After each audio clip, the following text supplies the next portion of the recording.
제가 아는 분이 좀 더 취미 생활을 좀 하고 싶어서 뭘 하면 좋을까 이렇게 생각을 하고 있었었는데 어떤 분이 테니스를 권했다고 그래요. 예, 그래서 이분이 테니스를 배우기 시작했어요. 그래서 테니스를 배우는데 처음에는 이제 테니스가 너무 재밌더라 이거예요. 예, 그런데 금방 재미가 없어지더라는 거예요. 왜냐하면 맨날 그냥 좁은 데 갇혀서 요즘 대부분 실내 테니스 이런 데서 하지 않습니까? 예. 계속 포핸드, 백핸드 너무 단조로운 거죠. 예. 이런 것만 계속 하다 보니까 재미가 없어서 이걸 계속 해야 되나 이러면서 이제 고민에 빠진 거예요. 그런데 그때 이분에게 원래 테니스를 권하셨던 분이 있으셨을 거잖아요. 그분이 이런 말을 해준 거예요. 예. 조금만 참고 그냥 레슨을 좀 참고 잘 받아봐라. 그러면서 해준 말이 이런 말이에요. 그분은 이제 테니스를 잘 치니까 이제 클럽에서 이제 테니스를 막 게임을 하고 할 거 아니에요. 이 클럽에 어떤 사람이 테니스를 치다가 그만 인대가 끊어져 버렸대요. 예, 그래서 사람들이 너무 안타깝게 생각을 했다는 거예요. 그래서 이 사람 다시는 테니스를 못 치겠구나 이렇게 생각을 했다는 거예요. 그런데 이분이 얼마 지나서 다리에 반기부스를 하고 나타나서 또 테니스를 치더라는 겁니다. 예, 이게 무슨 얘기냐면 테니스가 그렇게 재밌다는 거예요. 그러니까 게임할 정도의 수준이 되면 너무 재밌다는 거예요, 이게. 그러니 게임할 수 있는 수준이 될 때까지만 그 지루함을 참고 좀 배워라 라고 권유를 해줬다는 거예요. 그래서 그 말을 들은 이 사람이 그래서 그때부터는 어떻게 생각을 하면서 레슨을 받고 연습을 하게 됐냐면 1년 후에 본인이 게임을 뛰면서 막 즐겁게 놀 수 있는 그 모습을 상상하면서 지금의 지루한 연습을 참아내기로 했다고 합니다. 예, 그리고 그렇게 하니까 또 그 지루한 연습을 잘 참아낼 수 있게 됐더라는 얘기를 하더라고요. 자, 여러분 어떻습니까? 이런 제 얘기에 공감 가시는 분들 굉장히 많으실 거예요. 그렇잖아요. 뭐든지 쉽고 빨리 배우고 이렇게 즐길 수 있는 거리들은 금방 실증이 납니다. 그런가 하면 좀 시간이 오래 걸려서 배워지고 이러는 것들은 그 과정까지는 좀 지루하고 그럴지 모르지만 어느 정도 수준이 되면은 그게 훨씬 큰 재미를 만들어주더라 이런 얘기예요. 그렇습니다. 여러분, 돈은 어떨 것 같습니까? 예, 돈은 더하다는 거죠. 예. 모든 사람이 꿈꾸는 거잖아요. 모든 사람이 많이 벌었으면 좋고 모든 사람이 여유롭게 살고 싶고 다 모든 사람이 꿈꾸는 거잖아요. 그 돈을 만드는 길은 어떨 것 같습니까? 놀거리를 더 즐겁게 놀기 위해서도 인내의 시간이 필요한데 부동산은 어떻겠냐 이런 얘기예요. 제가 얼마 전에 우리 오래된 회원들이랑 같이 이제 식사를 한 자리가 있었어요. 예, 우리 오래된 회원들은 다 10년 넘은 회원들이거든요. 예, 이런 분들이랑 이제 가끔 저녁 식사를 하는데 좀 비싼 데서 이제 밥을 먹게 됐습니다. 이렇게 저녁 식사를 막 하고 있는데 한 분이 그러는 거예요. 한 분이 오늘 저녁값은 제가 내겠습니다 이러더라고요. 예, 그래서 왜 그러냐, 좋은 일 있냐 이렇게 얘기했더니 좋은 일 정도는 아니고 그냥 인천에 있는 좀 구축 아파트 하나 팔았어요 이러더라고요. 그래서 막 우리가 박수 쳐주면서 그러냐고 얼마나 남겼냐 이렇게 했더니 너무 조금밖에 안 남겨서 말을 못 하겠어요 이러더라고요. 그러는 거예요. 그래서 얼마나 남겼는데요? 그렇게 물어봤더니만은 그분이 하는 말이 딸랑 1억 남겼어요 이러더라고요. 예.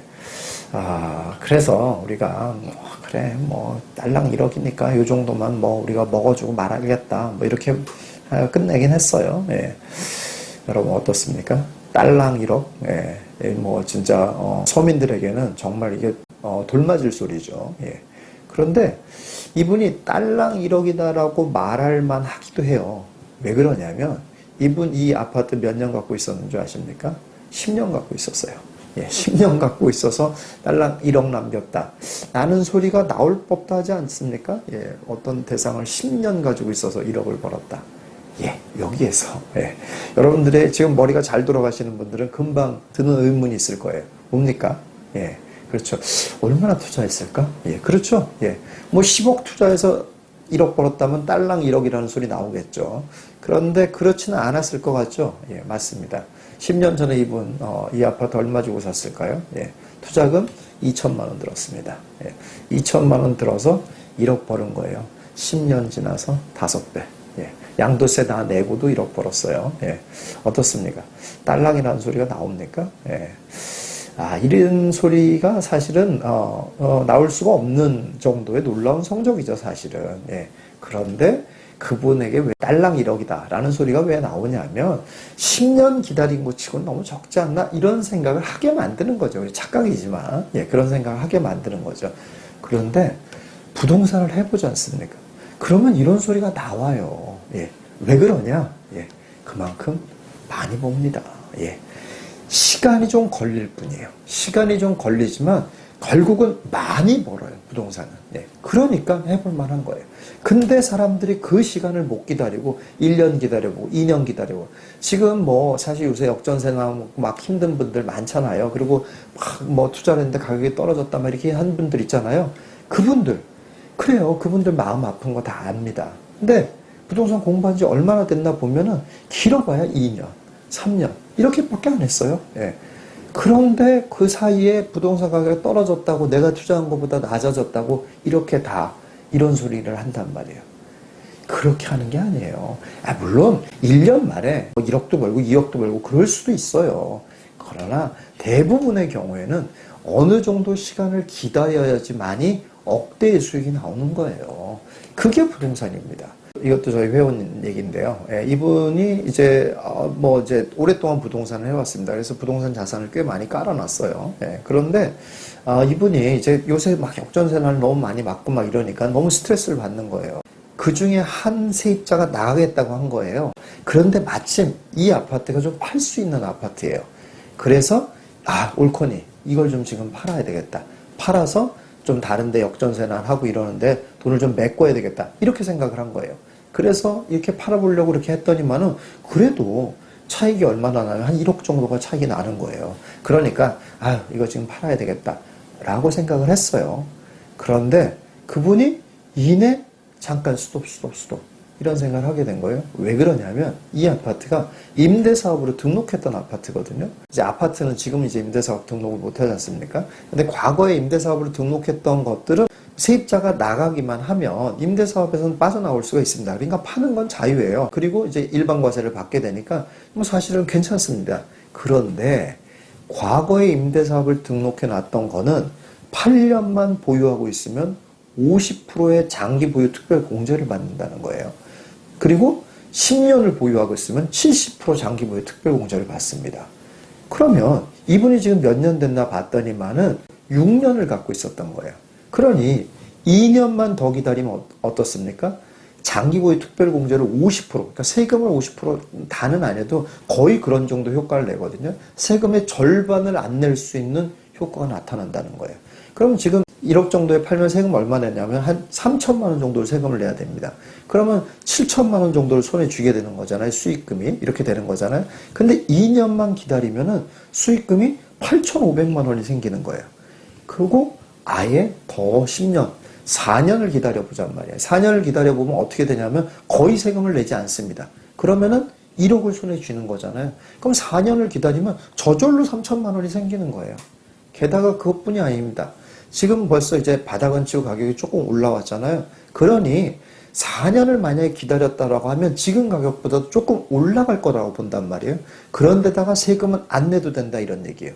그럼 얼마냐면 손에 쥐는 거는 아마도 예상컨대 보수적으로 예상한다고 하더라도 1억 5천원 손에 쥐지 않을까 이런 계산이 나온다는 거예요. 그러면 지금 팔면은 7천만 원을 손에 줍니다. 4년 뒤에 팔면 1억 5천원을 손에 쥐어요. 그냥 가만히 기다리기만 했는데도 이렇게 차이가 나는 거예요. 어떻게 해야 되겠습니까? 그래서 그분이 마음의 결정을 했습니다. 지금 조금 어렵지만 그래도 뭐 견딜만 하니까 잠깐 좀 편하자고 내가 그거 팔아가지고 7천만 원을 챙기느니 4년 더 기다리자. 나는 4년 후를 더 기대하고 있겠다.